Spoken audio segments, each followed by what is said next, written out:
Hola chicas, buenos días.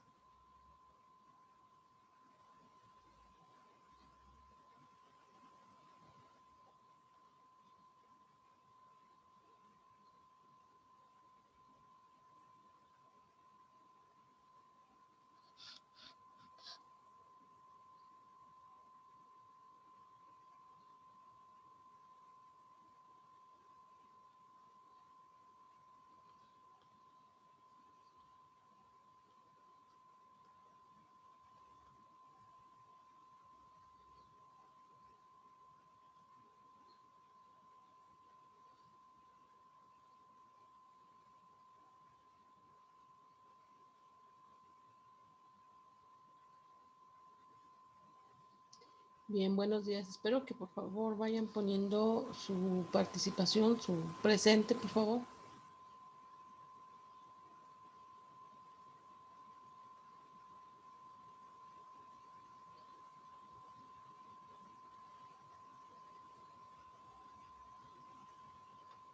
Muy bien.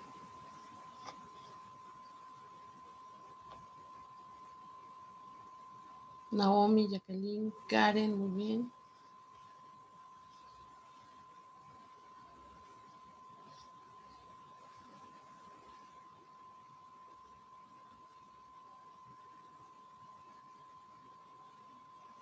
Lisbeth, falta tu asistencia. Bien, vamos a comenzar ya con ustedes cuatro. Bien, la semana pasada ya habíamos iniciado nuestra tercera unidad. Espero que para el día de hoy ya esté soportada esta tercera unidad. Ya habíamos puesto, se llama textos literarios. Ya hemos dicho en muchas ocasiones que pues los textos se dividen en textos periodísticos, en textos científicos y también en textos literarios.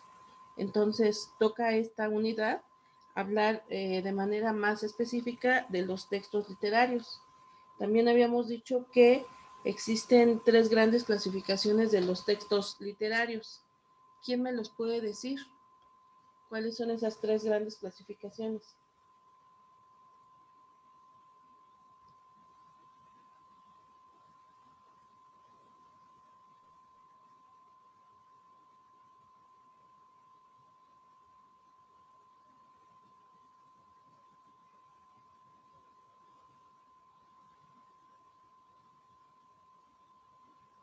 A ver, voy a decir específicamente, a ver. Karen, Lisbeth, ¿cuáles son las tres clasificaciones de los textos literarios?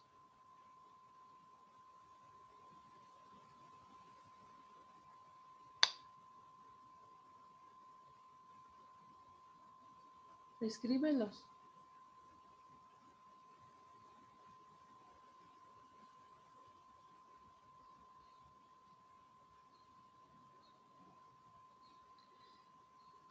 Jacqueline.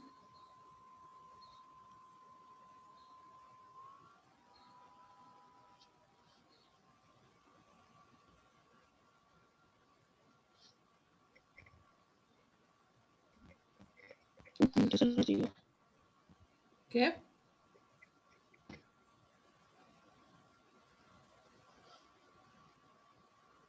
A ver, chicos, no sé qué estén haciendo, pero están en clase. ¿Por qué no me pueden contestar algo que ya hemos visto en varias ocasiones?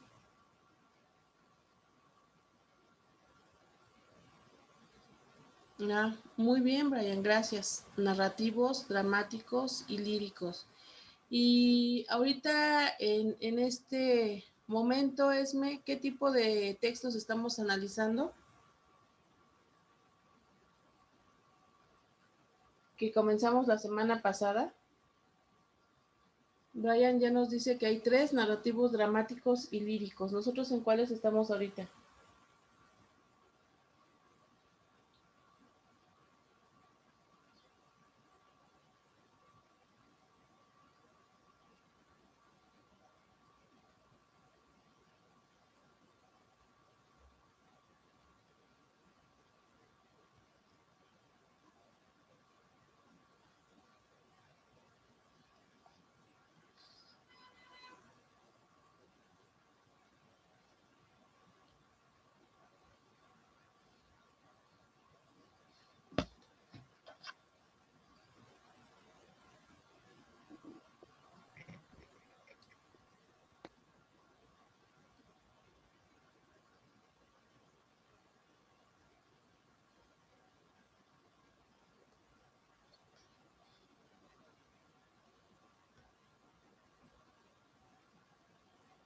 Muchas gracias, Esme. Chicos, a ver, hice esta sesión en vivo porque tienen que leer, vamos a ir leyendo y no sé qué van a hacer si no pueden abrir sus micrófonos. Les estoy pidiendo que me contesten y no me contesten ni siquiera de manera escrita. Les pido por favor, no sé qué estén haciendo, pero que pongan atención a la clase. De lo contrario, voy a dar la clase por vista. No estoy preguntando, estoy preguntando cosas que ya vimos. Y ni siquiera me regresaron el saludo de buenos días.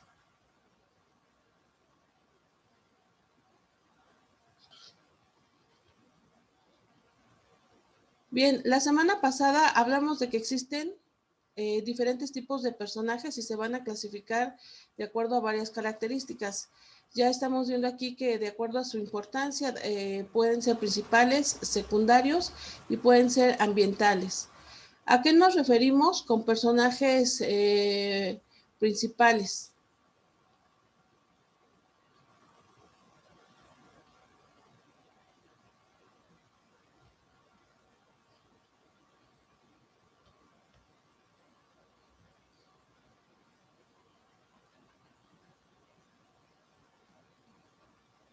¿Cuáles son los tipos de personajes principales? ¿Por qué se van a caracterizar? ¿O de qué forma se van a diferenciar con respecto a los secundarios y a los ambientales?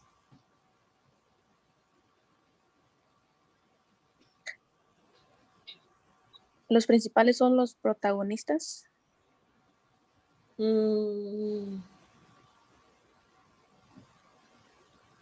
Ok, más o menos. Los principales, como su nombre lo está diciendo, son los que llevan toda la fuerza de la historia. En ellos se concentra toda la historia de alguna forma. Ahora, gracias, Nomi. Los secundarios, ¿cuáles son las características de los personajes secundarios?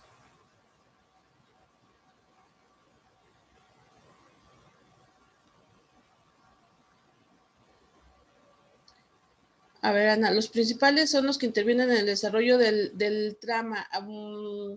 Bueno, Anita, esto nos deja muy abierta la situación, muy poco clara, porque los secundarios y los ambientales también intervienen. Más bien lo que pasa es que los principales, como su nombre lo está diciendo, tienen la participación primordial, ¿no? Principal, la más importante. En ellos recae la historia. Bien, entonces los secundarios,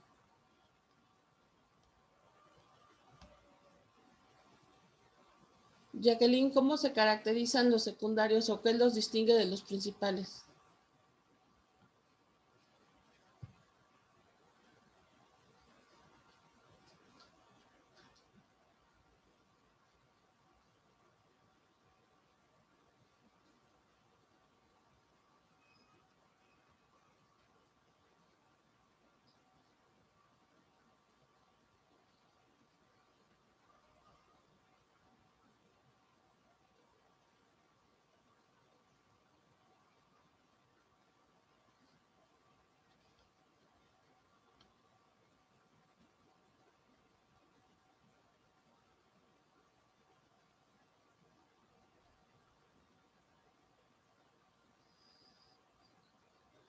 Bueno, me dices que los secundarios son de apoyo. Ok, muy bien. Los secundarios son de apoyo, está muy bien. A los protagonistas y a los antagonistas. Bueno, lo que sucede es que un antagonista puede ser secundario. Me quedaría con esta primera parte donde me dices que los secundarios son de apoyo a los protagonistas. Sí, eso es 100% correcto. No diría que a los antagonistas, porque insisto, los secundarios pueden ser, o de hecho van a ser los antagonistas. Tenemos los ambientales. ¿Quiénes son los personajes ambientales?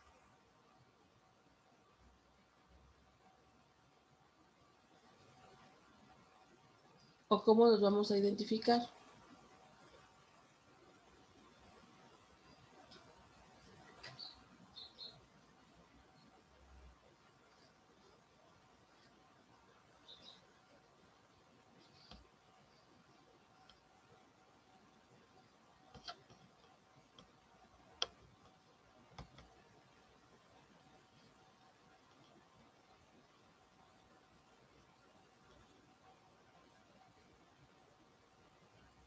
Los ambientales son los que generan el ambiente. Bueno, este tipo de definición se llama tautológica porque me están repitiendo lo que viene en la pregunta.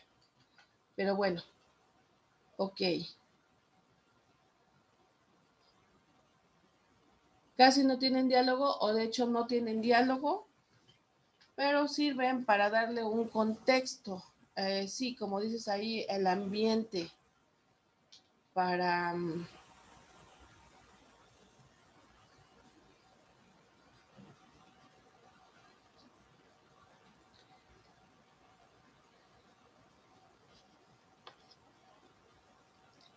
Ay, chicos, en verdad me resulta verdaderamente inmanejable que tengamos que estar tomando la clase así, no sé por qué.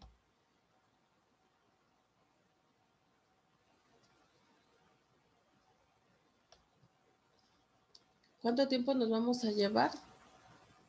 ¿Qué tanto vamos a avanzar el día de hoy si así se van a portar toda la clase?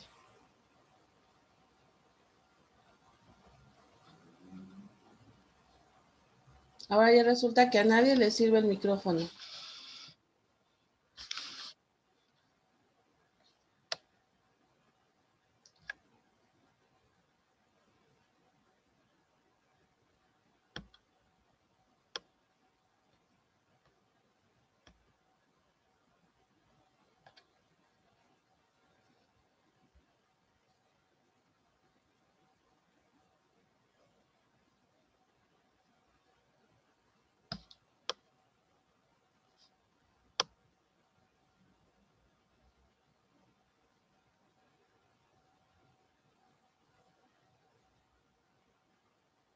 Bien, dentro de una obra narrativa existen diferentes tipos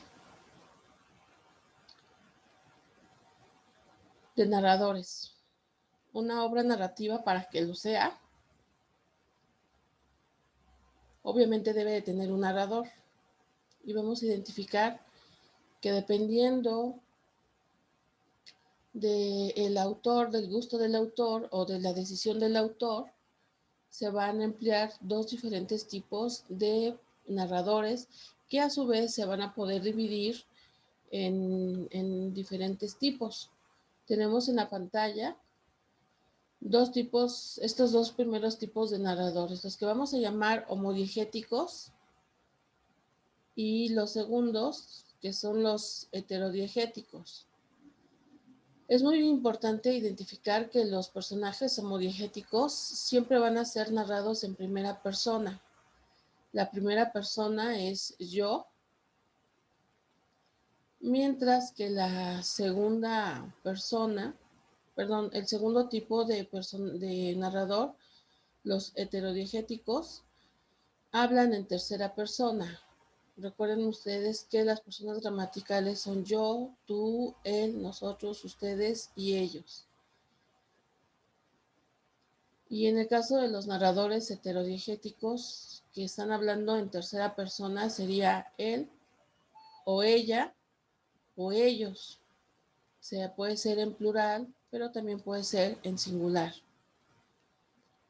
Nos regresamos y en el caso de los personajes homodiegéticos,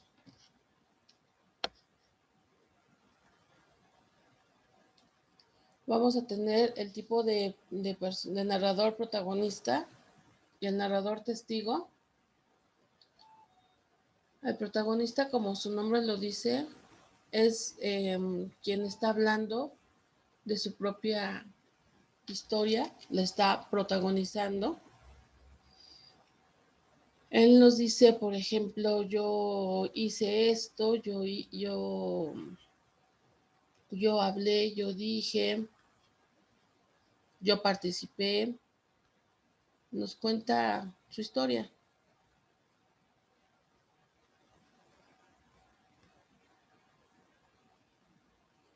Y en el caso del personaje testigo también está narrado en primera persona,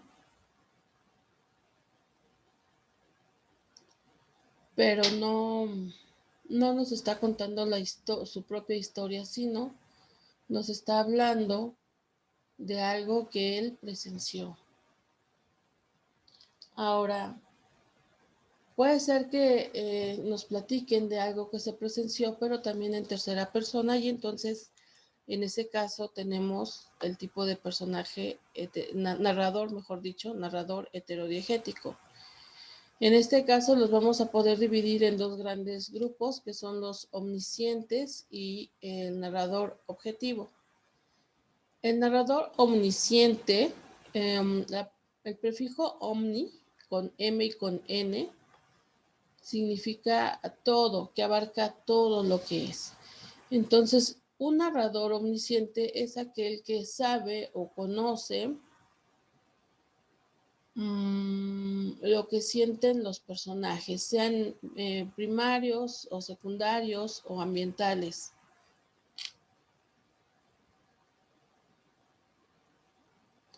Mientras que el personaje objetivo, el narrador objetivo, solamente nos cuenta la historia desde la conducta de los participantes. En el caso del narrador omnisciente, pues es aquel que puede decir si el personaje se sentía triste, molesto, ocupado, cansado, si hizo esto o si hizo aquello. En el caso del narrador objetivo, solamente nos dirá lo que se hace. Por eso es objetivo. No nos cuenta emociones, no nos narra las emociones o los sentimientos de los diferentes tipos de participantes. Bien, espero que lo hayan copiado.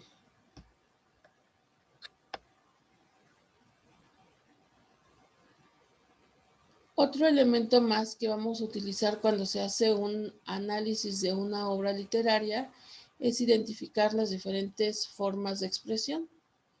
Es decir, cómo el escritor hace que sus narradores y que sus participantes nos hablen. Y esto va a ser a través de diferentes estrategias que se llaman formas de expresión.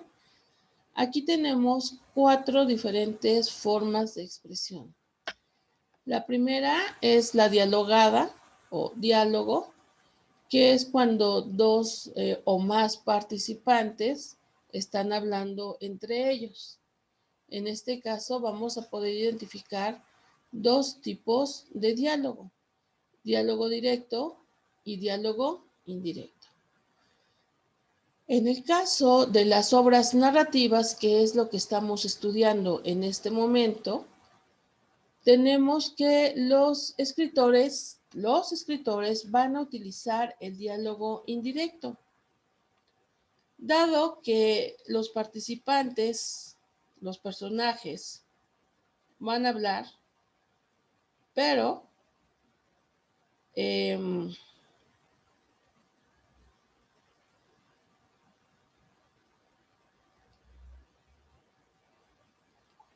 perdón, es que me están hablando de sus compañeros.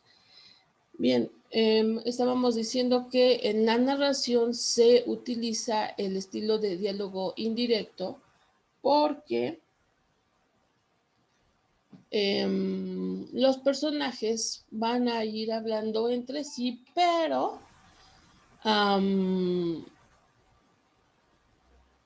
digamos que va a estar intercalado también el narrador.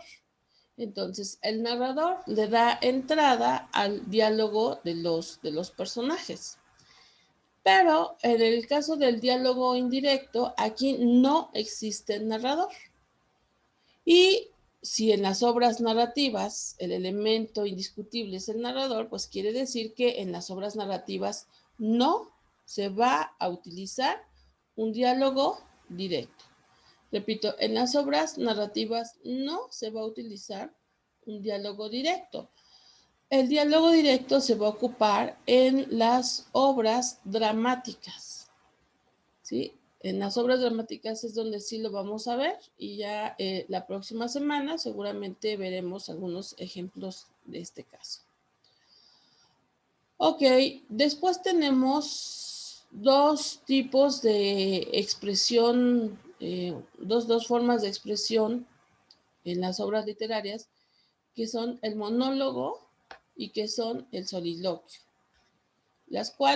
con las cuales, pues, muy a mi pesar, trabajo yo y que no me gustaría o no me gusta o no quiero trabajar con monólogo ni soliloquio, pero dada su poca participación, pues es lo que me aviento, monólogos y soliloquios. Hago las sesiones en Zoom directo para que estemos en contacto, pero su indisposición es verdaderamente frustrante. El monólogo es un tipo de expresión en donde un participante,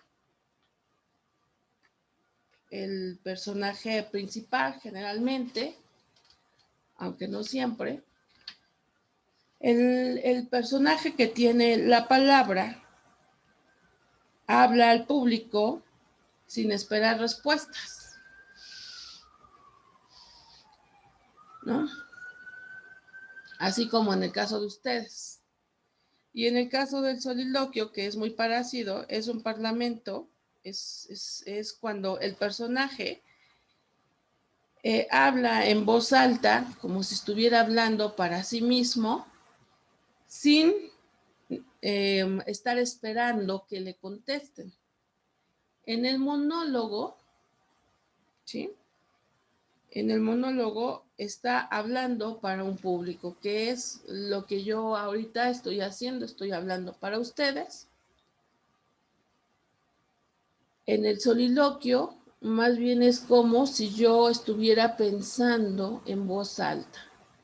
Y de hecho, en muchas ocasiones lo hacemos a lo largo del día, cuando estamos pensando, cuando estamos planeando lo que vamos a hacer, en muchas ocasiones hablamos con nosotros mismos. A veces por ahí recibimos algunas críticas porque nos dicen, estás hablando como loquito. Bueno, no es que se esté hablando como loquito, sino que simplemente, pues es una habilidad o una característica que tenemos los seres humanos. Entonces, reitero, en el diálogo, dos personas o más, 2, 3, 4, 5, tienen un diálogo, en el diálogo, 2, 3, 4, 5 personas están hablando entre sí y nosotros como lectores sabemos que se está realizando ese diálogo porque se utiliza un guión. Cuando se está escribiendo, se utiliza este signo ortográfico para que nosotros como lectores sepamos de qué se trata, en qué momento habla un participante y en qué momento cambia la palabra y habla otro participante.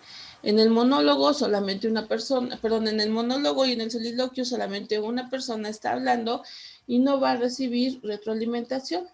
En el monólogo se habla para un público y en el soliloquio se habla para uno mismo. Por último, tenemos las formas de descripción que ya en algún momento habíamos hablado. La descripción, como su nombre lo está indicando, me explica cuáles son las características o las circunstancias de personas o lugares.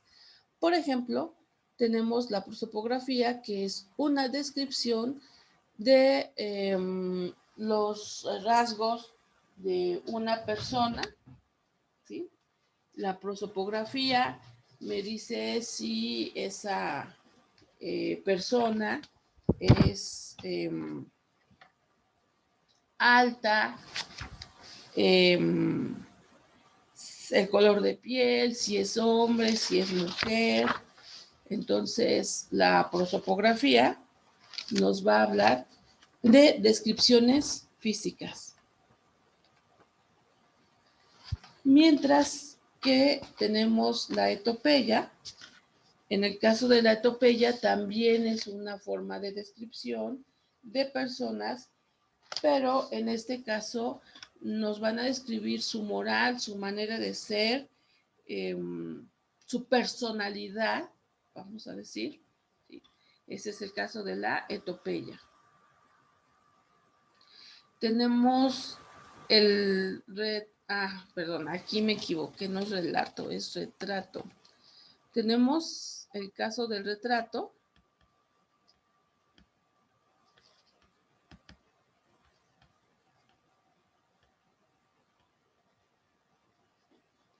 Por favor, anótenlo. Retrato.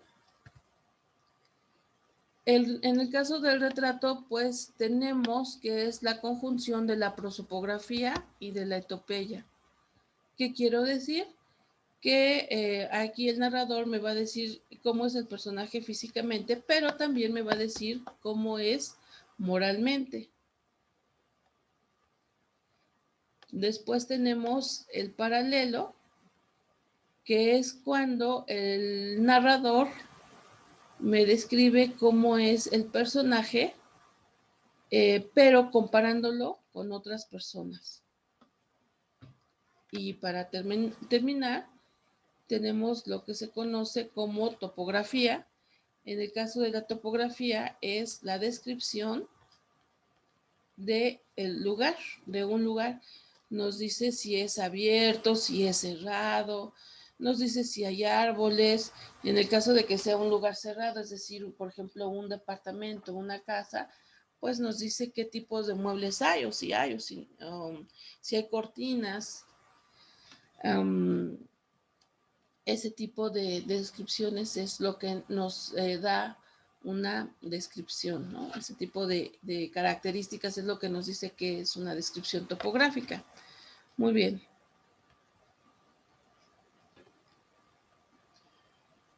El cuarto elemento que vamos a identificar en una obra narrativa es lo que tiene que ver con la acción.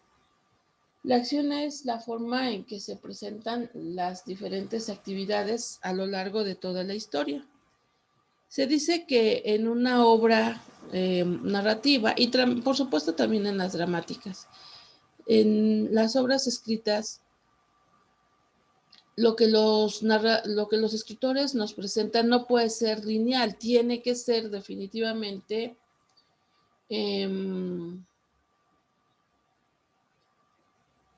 pues con altas y con bajas, con emociones y momentos neutros. A esto le vamos a llamar acción, la presentación de toda la historia. Y se va a dar en primer punto con lo que se conoce como exposición. Exposición es el momento en donde el escritor me da a entender a mí como lector en dónde van a suceder los hechos, en qué época, cuáles son los personajes, cuáles son sus características de estos personajes. En pocas palabras, me hace identificar como lector qué es lo que yo puedo esperar de esa historia.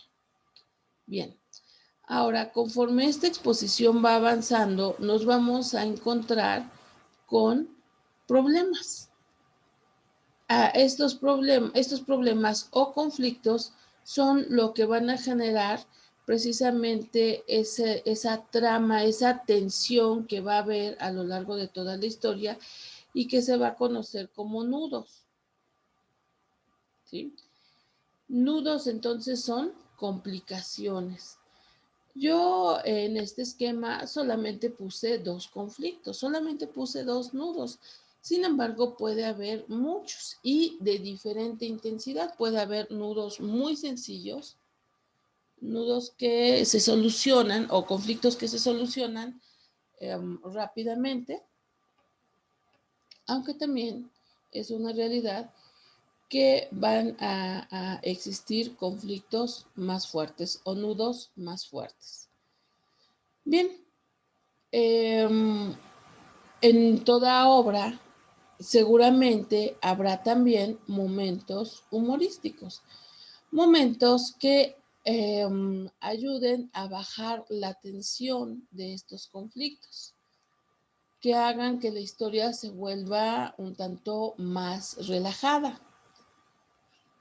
¿Cuántos momentos de humor va a haber? También esto va a depender directamente del escritor. El escritor es quien decidirá cuánto humor hay en su historia. ¿Sale? Entonces, cuando se presenta un momento de humor, la tensión baja. Y puede ser que vuelva a subir con 2 o 3 o más conflictos. Ya esto va a variar, va a depender.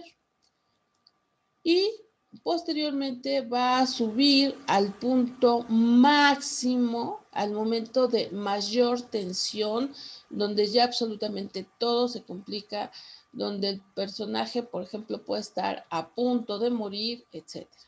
Entonces, ese momento de tensión más alta es lo que se conoce como clímax. Y una vez que se da el clímax, seguramente viene la solución de la historia. Sea que el personaje gane o pierda, si vive o si muere, si se casa con la chica o con el chico o no se casan, es el desenlace, que es esta tercera parte. Desenlace, el conflicto se resuelve. Entonces, esta es la acción. La vamos a identificar de manera muy, muy breve, señalando que es la presentación, los conflictos y momentos humorísticos que haya, para después llegar al punto más alto y viene el desenlace, que es cuando, pues ya sabemos que es en lo que termina nuestra historia. Acuérdense, estamos hablando de obras narrativas. Bien. Otro elemento que vamos a utilizar para hacer un análisis de una obra narrativa. En este caso es el tiempo en el que el autor, el tiempo en el que el escritor nos presenta su historia. Vamos a identificar que no siempre nos va a presentar su historia en el tiempo actual, es decir, en el presente, sino que se pueden jugar con pasado, presente y futuro. Y de allí precisamente entonces vienen estas posibilidades en la presentación del tiempo. Bien, el primer tipo de tiempo en el que los escritores nos pueden presentar su historia es en el tiempo lineal o cronológico. Y pues aquí es cuando siguen el tiempo corre de manera, digamos, normal.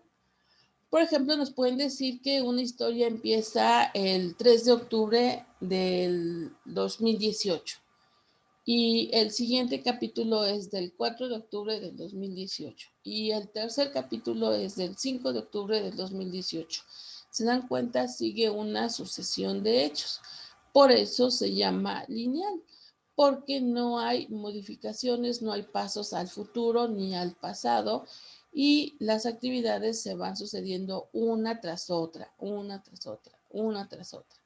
Bien, después vamos a tener el tercer tipo, el segundo tipo, mejor dicho, el segundo tipo de tiempo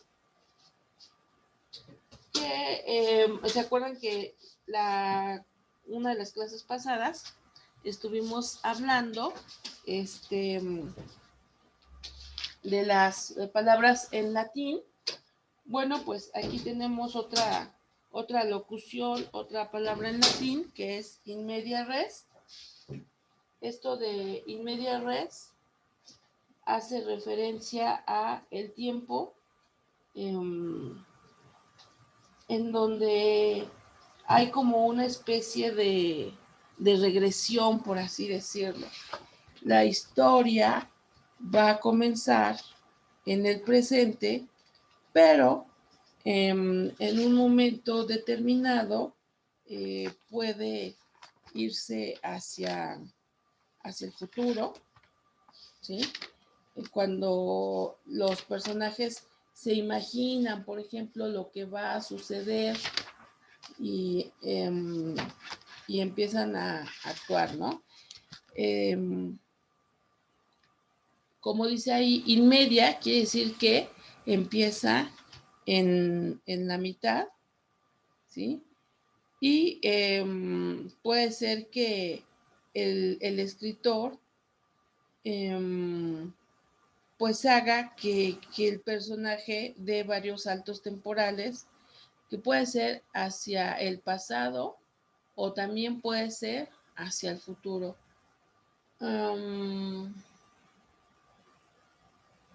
Este tiempo de in media res también se llama, se me fue el nombre circular. A ver, ahorita les digo cuál es el otro nombre. Después tenemos la historia que casi todo el tiempo se la vive en el pasado, ¿no? A lo mejor el personaje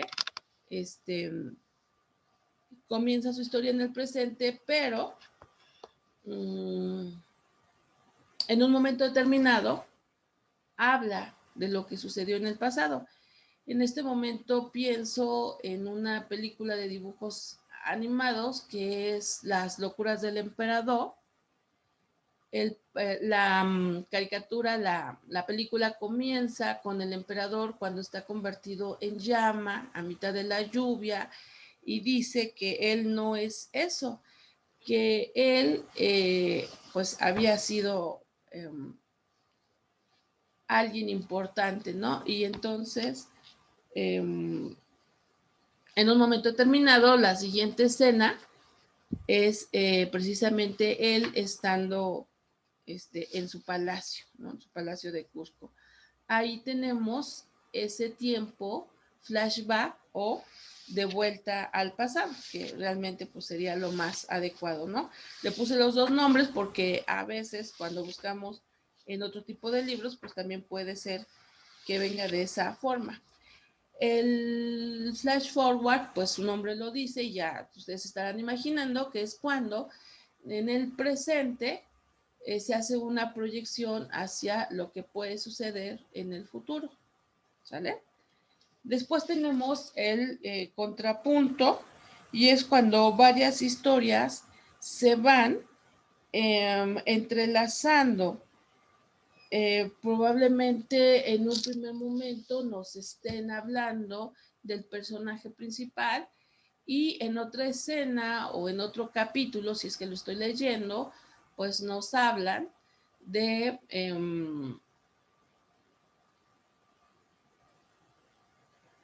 lo que le está sucediendo, por ejemplo, a su hermano en el mismo momento, ¿no?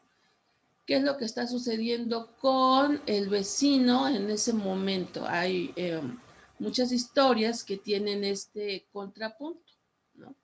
Y todas estas historias en un momento determinado van a converger en un mismo tiempo y en un mismo lugar. Después tenemos el tiempo cíclico.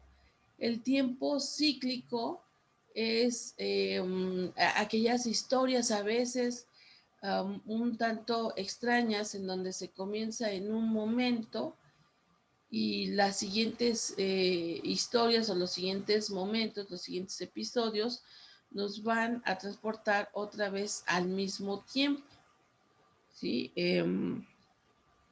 Son historias en las que tenemos que leer con mucha atención porque de lo contrario nos podemos confundir. Ok, bueno, nos queda un minuto, les voy a pedir que se vuelvan a conectar, por favor.